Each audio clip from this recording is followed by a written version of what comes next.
স্বাধীনতার সার্বভৌমত্ব অক্ষুণ্ণ রাখার জন্য আগামীতে যদি কোন যুদ্ধ লড়াই সংগ্রাম করতে হয়, আমরা কি প্রস্তুত আছি?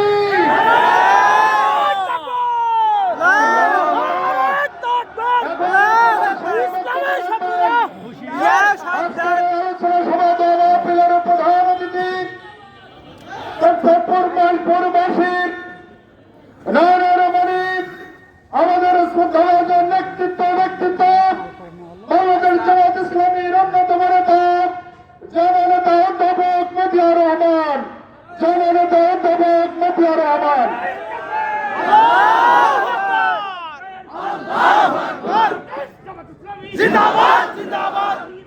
আপনি সরে যান।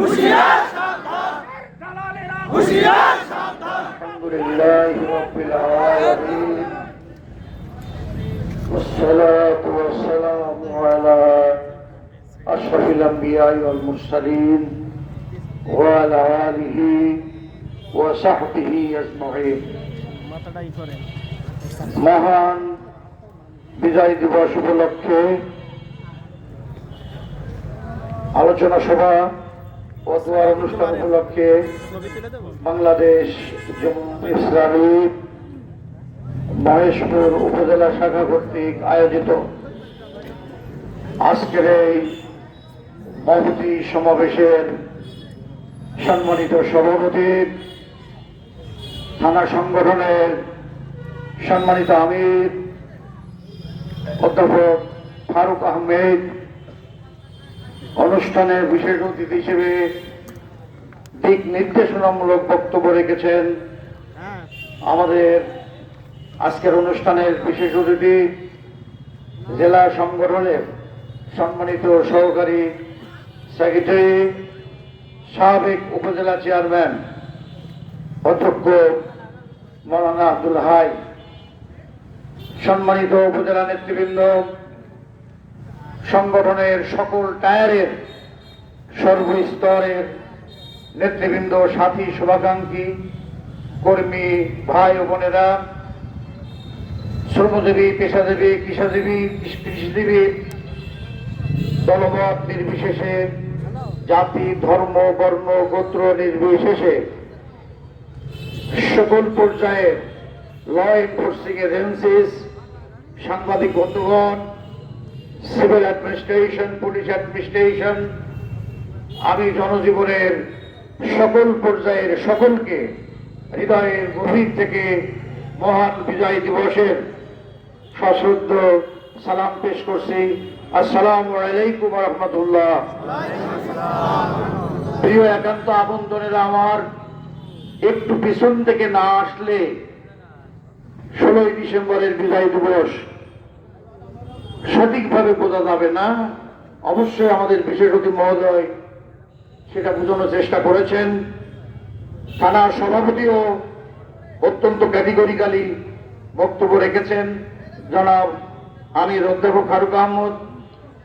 প্রিয় একান্ত আপনজনেরা, আমার এই অনুষ্ঠান সঞ্চালনায় আছেন সংগঠনের সেক্রেটারি, প্রাণপ্রিয় নেতৃত্ব অধ্যক্ষ ইসমাইল হোসেন পলাশ। প্রথম কথা হলো যে 1947 সাল, সেই সালে টু নেশন থিওরির ভিত্তিতে, যাকে বলে জাতি তত্ত্ব, হিন্দুদের জন্য হিন্দুস্তান, মুসলমানদের জন্য ইসলামপন্থীদের জন্য স্বতন্ত্র আবাসভূমি পাকিস্তান স্বাধীনতা পেয়েছে, প্রথম স্বাধীনতা। দুঃখজনক হল সত্য, পশ্চিমা শাসক গোষ্ঠী সুদীর্ঘ 24টি বছর ধরে তারা পাকিস্তান শাসন করেছে, কিন্তু ইসলামের কোনো ধোয়া গন্ধ পাওয়া যায়নি। আল্লাহর আইন, সৎলোকের শাসন। বাংলাদেশ জামাত ইসলামী বিশ্বাস করে আল্লাহর আইন এবং সৎলোকের শাসন, আমানতদার সৎ চরিত্রের নেতৃত্ব ছাড়া, আইন ও নেতৃত্ব যদি ইসলামের না হয়, তাহলে প্রকৃত শান্তি কোন মুসলিম ভূখণ্ডে অর্জিত হতে পারে না। যাই হোক, 24 বছরে আমরা তা পাইনি, বরং 1970-এর গণনির্বাচনে পূর্ব পাকিস্তান থেকে সংখ্যাগরিষ্ঠতা পেয়েছিলেন বঙ্গবন্ধু শেখ মুজিবুর রহমান। পশ্চিম পাকিস্তানে পেয়েছিলেন পিপলস পার্টির চেয়ারম্যান জুলফিকার আলী ভুট্টো। সংখ্যাগরিষ্ঠতার দিক দিয়ে বঙ্গবন্ধু সংখ্যাগরিষ্ঠ ছিল।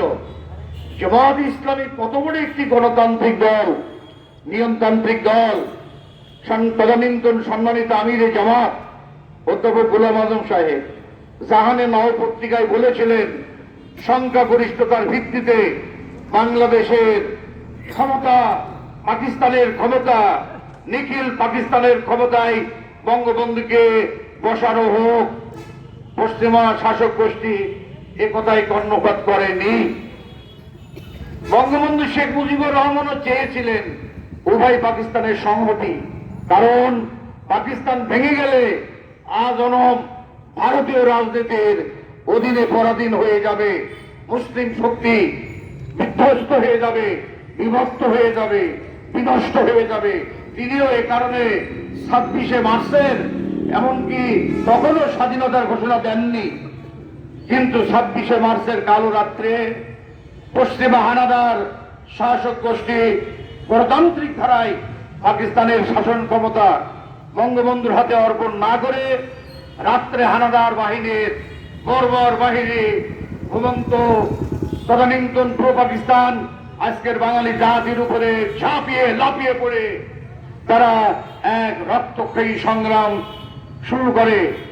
আল্লাহর মেহেরবানিতে বঙ্গবন্ধুর 7ই মার্চের বক্তৃতা এবং বিশেষ করে স্বাধীনতার ঘোষক জিয়াউর রহমানের স্বাধীনতার ঘোষণার ভিত্তিতে দীর্ঘ 9টি মাসের দীর্ঘ রক্তক্ষয়ী সংগ্রামের মাধ্যমে লাখো শহীদের রক্ত, হাজার হাজার মা বোনের মান সম্ভ্রম ইজ্জতের বিনিময়ে, গোটা জাতির ত্যাগ ও কুরবানির বিনিময়ে, রক্ত আর রক্তের বিনিময়ে 9 মাস পরে আজিকার 16ই ডিসেম্বরে বিজয় সাধিত হয়, পশ্চিমা শাসী গোষ্ঠী পরাজিত হয়, আত্মসমর্পণ করে বাংলাদেশ পেল একটি স্বাধীনতা, একটি পার্লামেন্ট, একটি পতাকা, একটি ভূখণ্ড।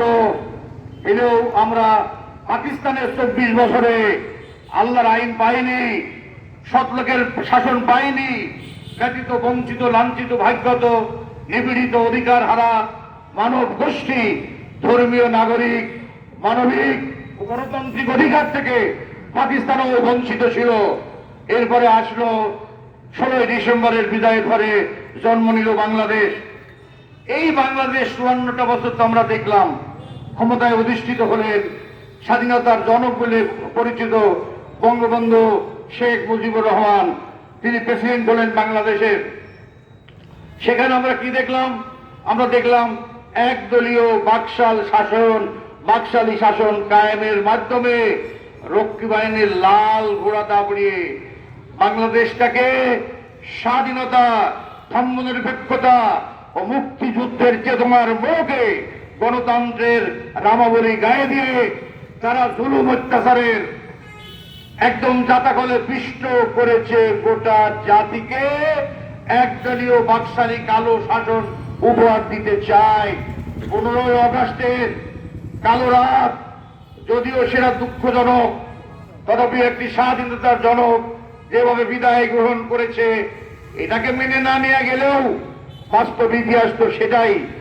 এরপরে বঙ্গবন্ধু শেখ মুজিবুরের পরে আমরা লক্ষ্য করলাম তার কন্যা, সেও তো অন্তত চারবার দেশ, চারবার দেশ চালিয়েছে, এবং তার বাবা একবার। গণেশ্বরে আওয়ামী শাসক গোষ্ঠী 5 বার বাংলাদেশ পরিচালনা করেছে। পেয়েছি আমরা বাকশালী শাসনের লাল ঘোড়া। এরপরে পেলাম হাসিনার স্বৈর শাসন। কি কথা ঠিক না বেটে? আমরা কি পেয়েছি সেখানে?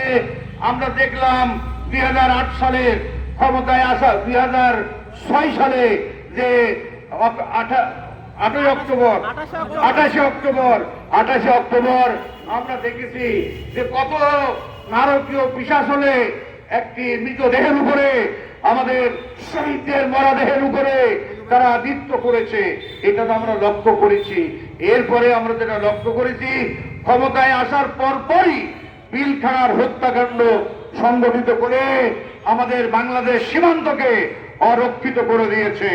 এরপরে 57 জন চৌকস সেনা কর্মকর্তাকে হত্যা করে বাংলাদেশ সেনাবাহিনীর মেরুদণ্ডকে বাঁকা করে দিয়ে, ভেঙে দিয়ে ভারতীয় রাজনৈতিক এজেন্ডা বাস্তবায়নে আলেম ওলামা পীর মাশায়েখদেরকে ইসলামের জীবন্ত এমবডিমেন্ট, জীবন্ত যারা, তাদেরকে তিনি কারারুদ্ধ করে অধ্যাপক গোলাম আজম, নিজামী সাহেব, সাইদি সাহেব, কাদের মোল্লা, কামরুজ্জামান, মীর কাসিম আলী মিন্টু সহ জাতির শ্রেষ্ঠ সন্তানদেরকে ফাঁসি দিয়ে এদেশ থেকে ইসলামী আন্দোলনের শেকড় উপড়িয়ে ফেলার ব্যর্থ চেষ্টা করেছে। কথা ঠিক না বেটে? শিক্ষা ব্যবস্থাকে নাস্তিক্যবাদে পরিণত করে শিক্ষা ব্যবস্থাকে বিধ্বস্ত করেছে।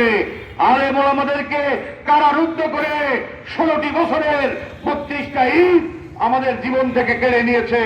আমি নিজেও 41টা কেসের মামলার আসামি এবং under the ruling pressure of the then Awami গভর্নমেন্টের স্বৈর শাসনের দাতাকলে পিষ্ট হয়ে গোটা দেশ যেন ধ্বংসের এক আগ্নেয়গিরিতে পরিণত হয়। শুধু তাই না ভাই, আমাদের অনেকেরই চাকরি গিয়েছে, আমরা জুলুম অত্যাচারের শিকার হয়েছি। যে জুলুম অত্যাচার সংগঠিত হয়েছে, আল্লাহর কি খেলা।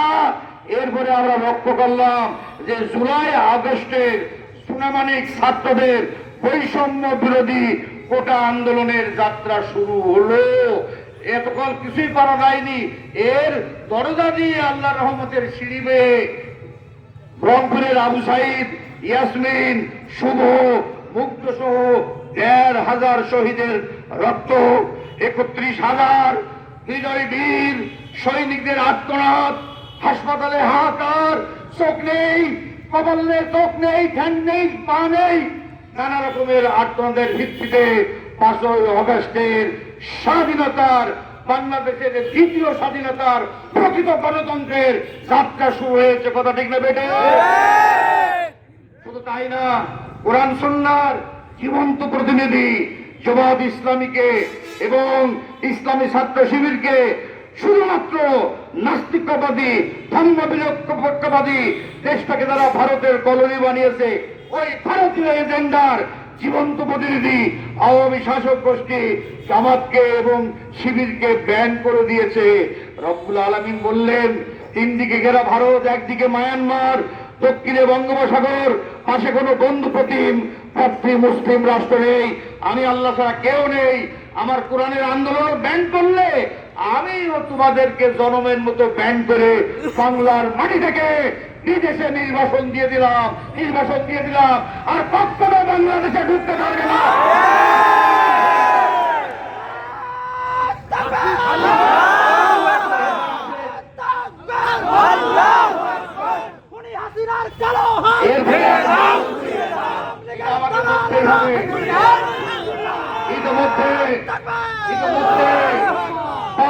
নির্বাচনের ডামাডোল বেজে উঠেছে। আমি মহেশপুর প্রত্যান্তরকে পরিষ্কার ভাবে বলবো, আল্লাহর আইন, সৎ লোকের শাসন, আমানতদার নেতৃত্ব ছাড়া লুটপাট, ভাঙচুর, দিয়ে দখলদারিত্ব দিয়ে জাতির ভাগ্য পরিবর্তন আদৌ সম্ভব নয়। অতীতে কেউ 4বার 5বার ক্ষমতায়, আমাদের রাজনৈতিক বন্ধুরাও 3বার ক্ষমতায়, লাঙ্গলও 1বার ক্ষমতায়, তাদের শাসন ব্যবস্থা জাতি প্রত্যক্ষ করেছে। কি কথা ঠিক না বেঠে? পেয়েছি বিনিময়ে কিছুই পাওয়া যায়নি। ধর্মীয়, নাগরিক, মানবিক, সরকারি, বেসরকারি, মানব সেবার সমস্ত প্রতিষ্ঠানগুলো ধ্বংস করে ওপার দেশে, ওপার বাংলা, ভারতে পাড়ি জমিয়েছে। ইনশাল্লাহ এই দেশে আর জায়গা হবে না। কিন্তু মনে রেখেন, বাংলাদেশ জামাত ইসলামী সকল প্রকারের দুর্নীতির মোকাবেলায় হিমালয় পাহাড়ের মতো দাঁড়িয়ে থেকে ও আমার বাংলার 5ই আগস্টের যে স্বাধীনতা অর্জিত হয়েছে, আমরা এটাকে ওই বুকাই খেতে দেবো না, এটাকে ধ্বংস হতে দেবো না। আমাদের জানমাল, জীবন সম্পদ নিয়ে গোটা বাংলার জনগণকে সাথে নিয়ে আমরা পাহারা দেবো ইনশাআল্লাহ।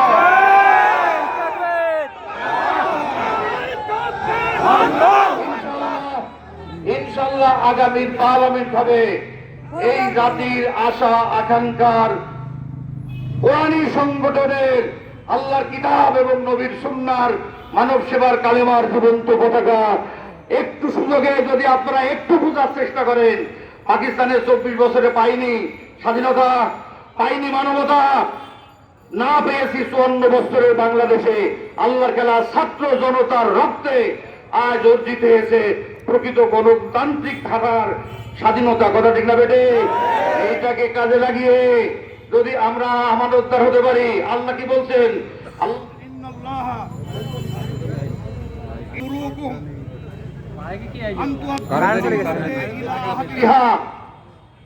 অর্থাৎ সূরা নিসার 58 নম্বর আয়াত আল্লাহ বলছেন, এটা আল্লাহ হুকুম দিচ্ছেন তোমাদেরকে, হে মুসলিম উম্মাহ, হে মানব জাতি, তোমাদের আনতুআদ্দুল আমানাতি ইলা আহলিহা, তোমাদের জীবন সম্পদের সমস্ত আমানতদারি, রাষ্ট্র আইন কানুনের সমস্ত আমানতদারি এমন আমানতদার হাতে তুলে দাও যারা আমানতের খেয়ানত করবে না। বাংলাদেশ জামাত ইসলামী হলো সেই আমানতদার সংগঠন। কি কথা ঠিক বেটে? এটা বাস্তব দলিল আছে।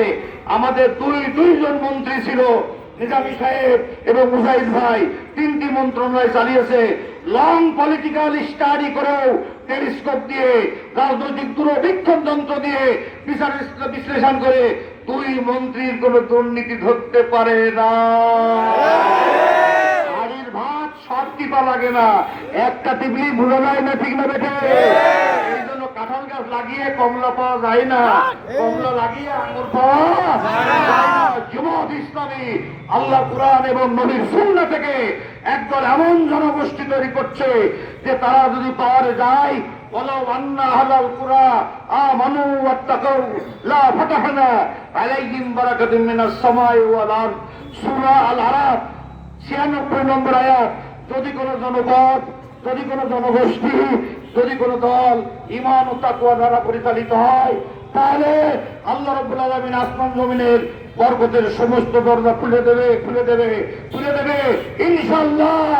আগামী পার্লামেন্ট হবে কোরআনের পার্লামেন্ট, আসমানের রহমতের, জমিনের বরকতের দরজা খুলে দেবে ইনশাআল্লাহ। এই কথাকে আপনারা বিশ্বাস করেন? আপনারা বিশ্বাস করেন? কেন করবেন না? আফগানিস্তান কয়দিন স্বাধীন হয়েছে? কয়দিন স্বাধীন হয়েছে? গোটা দুনিয়ার অর্থনৈতিক মোড়লে পরিণত হয়েছে। দ্বিতীয় বিশ্বযুদ্ধে জাপান স্বাধীন হয়েছে, আজ তারা গোটা দুনিয়ার অর্থনৈতিক মোড়। আগামী পার্লামেন্টে যেহেতু সব দল দেখা শেষ, আগামীতে কি? এই রাজনৈতিক ফারাজ কয়েকবার নিয়েছে নৌকা, আরো নিয়েছে 3বার 4বার, 3বার নিয়েছে, আর এক দলও 2বার নিয়েছে। আমাদের ফারাজ দেবেন না? আমরা জামাত ইসলামী বাংলাদেশ, ইসলামপন্থী আরো অন্যান্য দল আছে, আমরা দেশে রাজনীতি করছি না। অতএব প্রকৃত বিশ্লেষণে ফারাজে আগামীতে আমাদের আপনারা লাই দেবে। বাংলাদেশে 308 জামাত ইসলামী আমানতের স্বপ্ন দেবে। সকলে বলেন আমিন। আল্লাহুম্মা আমিন।